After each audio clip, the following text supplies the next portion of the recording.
Hello साथियों, मैं BL लूणा मेरे यूट्यूब चैनल स्टडी टाइम में आपका हार्दिक स्वागत करता हूं। आज इस क्लास के अंदर हम वचन के बारे में पढ़ेंगे, जिसको अंग्रेजी में नंबर्स कहा जाता है। पिछली जो क्लास थी उसके अंदर हमने लिंग के बारे में पढ़ा था, जो हमारे हिंदी के अंदर स्त्रीलिंग और पुल्लिंग होते हैं। उस क्लास को अगर आपने नहीं देखा है तो वो मेरे यूट्यूब चैनल पे आप कंटिन्यू वॉच कर सकते हो, क्योंकि यहाँ पर हम संपूर्ण जो सेकंड ग्रेड का जो सिलेबस दे रखा हमारे हिंदी का उसको करेंगे अच्छे से।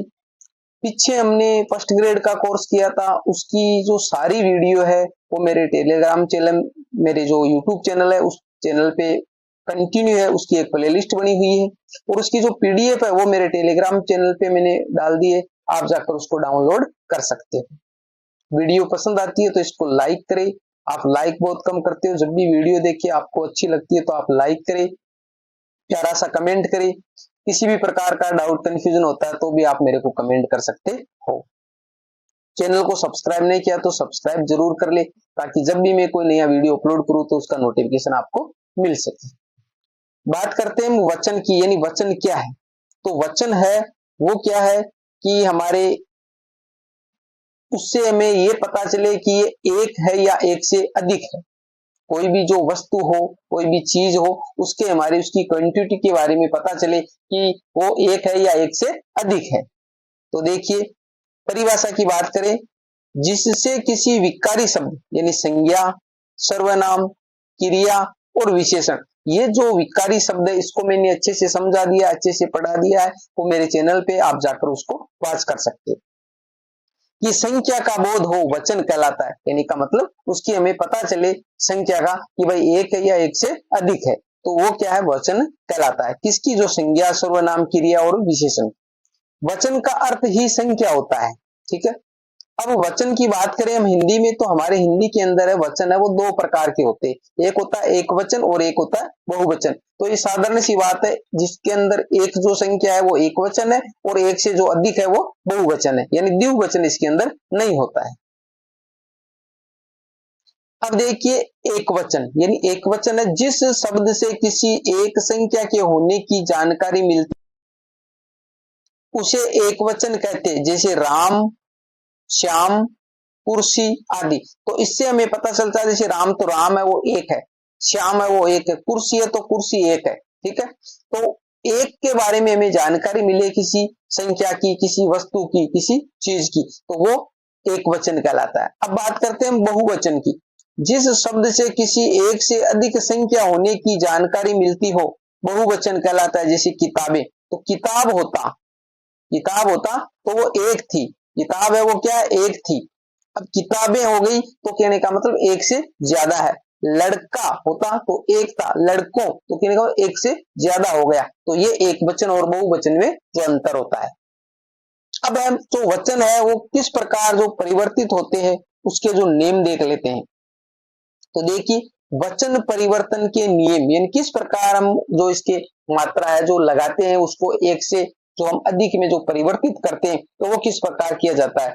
अगर शब्द के अंत में आ, बड़ाऊ और औ आए तो बहुवचन बनाते समय एक का प्रयोग करना है, जैसे, यानी का मतलब जो एक चंद्र बिंदु लगा हो हमारे को काम में लेना है। कब लेना है कि जो एक वचन में जो शब्द है उसके पीछे अगर आ जाए, बड़ाऊ आ जाए और औ आ जाए। तो देखिए, साला, साला क्या है, जो एक है, तो उसको हम बहुवचन बताएं तो इसके पीछे देखो ये कह रहा है कि शब्द के अंत में आ आया है तो सालाएं, सालाएं होगा। वधु तो वधुएं, गो तो गोएं। इस प्रकार इसमें परिवर्तन करना तो आपके क्वेश्चन है वो गलत नहीं होंगे। आगे देखिए, 2 नंबर का नियम है, अगर शब्द के अंत में आ सवर आए तो हमें उसका ए बनाना है, यानी अगर आ सवर आए तो उसका हमें ए बनाना है। जैसे लड़का तो उसका लड़के बनेगा, बच्चा बच्चे, कपड़ा तो कपड़े। इस प्रकार इसके अंदर परिवर्तन करना होता है। अगर शब्द के अंत में ए सवर आए तो बहुवचन बनाते समय ए का प्रयोग करना है। इसके आगे दे रखे हैं, जैसे पुस्तक तो पुस्तकें, यानी ए आया तो उसका ए बना, राह तो राहें, कलम तो कलमें, गाय तो गायें। इस प्रकार परिवर्तित करना है। तो इन नियमों को आपको अच्छे से दिमाग में रखना है। अगर शब्द के अंत में छोटाई या बड़ाई स्वर आए तो बहुवचन बनाते समय या का प्रयोग करना है, यानी यहाँ के चंद्र बिंदु लगाना है। जिस प्रकार दवाई तो उसको बनाएंगे दवाइयां, नदी तो नदियां, लड़की तो लड़कियां, इस प्रकार परिवर्तित करना है। 5 नंबर का जो नियम है, कुछ शब्द हमेशा बहुवचन नहीं होते हैं, जैसे यानी का मतलब कुछ शब्द ऐसे होते जो यहाँ पर ये गलत है, जो कुछ शब्द हमेशा बहुवचन होते हैं ये नहीं है, वो काटना है। यानी कुछ शब्द हमेशा बहुवचन होते हैं, जैसे आंसू, प्राण, दर्शन, बाल, समाचार, हस्ताक्षर, लोग, प्रजा, होश, रोम। यानी ये जो शब्द है इसको आप रख लीजिए, ऐसे शब्द वहां पर पूछे जाते हैं आपके जो एग्जाम होता है। तो ये शब्द वो हमेशा ही बहुवचन में काउंट होते हैं, ठीक है। आंसू, प्राण, दर्शन, बाल, समाचार, हस्ताक्षर, लोग, प्रजा, होश और रोम। रोम यानी बाल होता है, यहाँ पर भी आया बाल। कुछ शब्द हमेशा एक वचन में ही प्रयुक्त होते हैं, जैसे क्षमा, जनता, क्रोध, प्रेम, पानी, छाया, वर्षा, हवा, सोना, आग। यानी इसका बहुवचन नहीं होता, ये एक वचन में ही प्रयुक्त होते हैं। सामान, जल, दूध और सामग्री, ये जो सारे शब्द है वो हमारे एक वचन में काउंट होते हैं। तो इनको आप अच्छे से याद कर लीजिए इन शब्दों को। आगे हमारा जो 7 नंबर का नियम है, जहां पर किसी का आदर या सम्मान किया जाता है वहां बहुवचन का ही प्रयोग किया जाता है, चाहे वो अकेला ही हो, पर जिसको हम आदर या सम्मान देना चाहते हैं वहां पर हमें बहुवचन काम में लेना है। देखिए, मेरे पिताजी आए, तो पिताजी है वो हमसे बड़े हैं, उसको आदर देना है, तो वहां पर हम लिखेंगे मेरे पिताजी आए हैं, यानी ऐसे नहीं लिखेंगे मेरे पिता आया है, क्योंकि उससे उसमें जो सम्मान जो हम दे रहे हैं उसका जो आदर है वो कम हो रहा है। तो वहां पर चाहे वो अकेला, पिताजी अकेले, फिर भी हमें उसे बहुवचन में लेना है।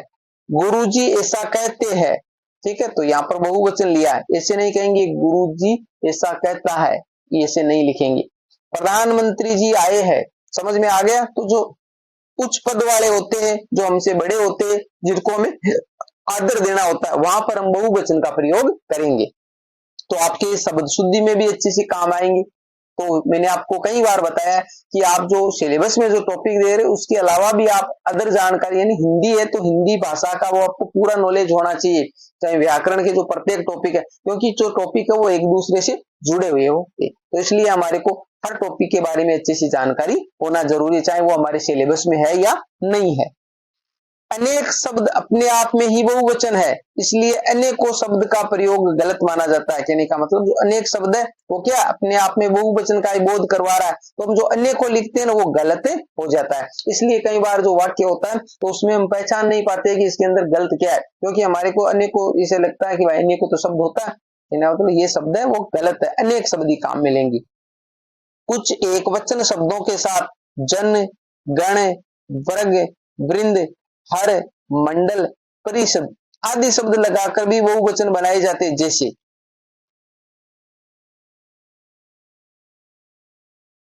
गुरु है, गुरु एक अकेला, तो इसको बहुवचन बनाएंगे तो गुरुजन, जन लगा दिया हमने। अध्यापक के अध्यापक गण लगा दिया, बहुवचन हो गया। लेखक तो लेखक वृंद लगा दिया। युवा तो युवा वर्ग लगा दिया। भक्त भक्त जन लगा दिया। खेती और खेती हर लगा दिया। तो इनसे क्या होगा कि ये जो शब्द जोड़कर हम इसका बहुवचन बनाते हैं। आगे देखिए, आगे लिखा मंत्री, तो उसका बनाएंगे मंत्रिमंडल, तो मंत्री अकेला और मंत्रिमंडल में सारे मंत्री आ गए। अब 10 नंबर है, संबोधन शब्दों में ओ न लगाकर ओ की मात्रा लगाई जाती है। कहने का मतलब इसके आगे जो ये लगा हुआ है ना जो बिंदु, जिसको ये चंद्र बिंदु का काम करा, तो ये न लगाकर संबोधन में हम सिर्फ ओ ही लगाएंगे, ये काम में नहीं लेंगे। जैसे भाइयों, तो ये जो हमने लगाया इसके अंदर देखो ये लगा हुआ पर ये नहीं है, ये छपने में गलत हो गया। भाइयों हम ऐसे ही लिखेंगे, जब संबोधन की बात आएगी, बहुवचन की बात आएगी तब लगाएंगे, जब संबोधन की बात आए तब की बात है।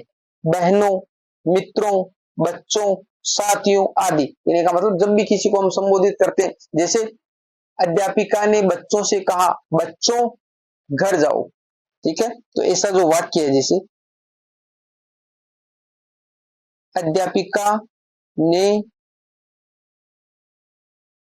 बच्चों से कहा। तो ये एक वाक्य हो गया, समझ में आ गया।